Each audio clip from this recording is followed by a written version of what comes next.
let's talk about Jennifer Lawrence and Adam McKay. Deadline reports that the actress and the director are teaming up for a real-life medical drama.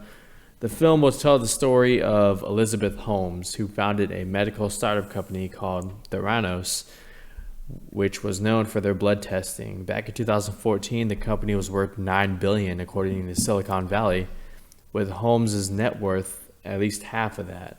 And then over a short span of time, the company and Holmes fell due to an investigation of inaccurate test results. Their whole shtick was revolved around being able to draw blood with a pinprick instead of whole tubes that would produce the same results. As of right now, the company is worth zero, and Holmes could be banned from medical practice. So, giving a little bit of backstory, Jennifer Lawrence, Adam McKay, for a movie like this, what do you think? I mean, I like it. You know, when we were leading up to Joy last year, I don't know if you guys remember, but I was kind of getting tired of Jennifer Lawrence doing the same thing over and over and over again, and her going back to David O. Russell and kind of doing the same thing with him.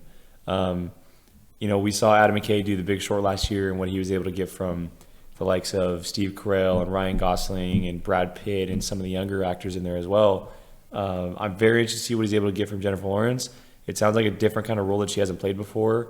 And that excites me. She's obviously one of the best actresses on the planet, if not the best.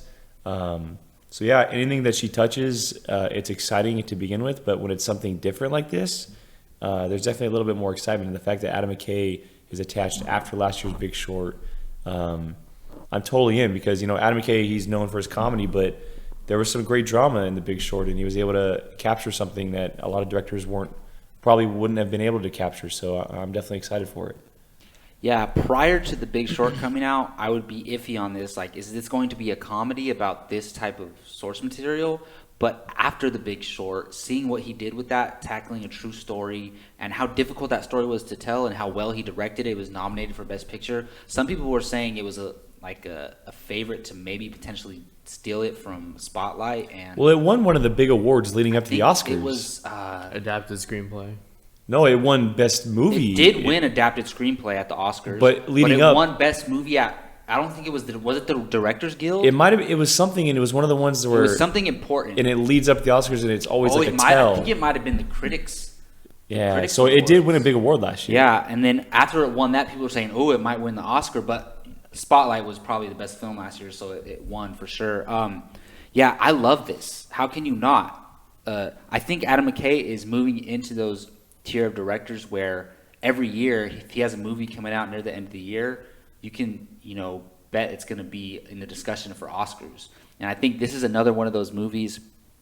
I don't understand the fatigue or negativity around Jennifer Lawrence. Yes, I understand it with Mystique and in the X-Men franchise for sure, but other than that, she's a fantastic actress. She's one of the top 5 best actor or actresses working today, and you should be excited about her working on a source material like this. And I don't know anything about the true story, but it sounds compelling for sure.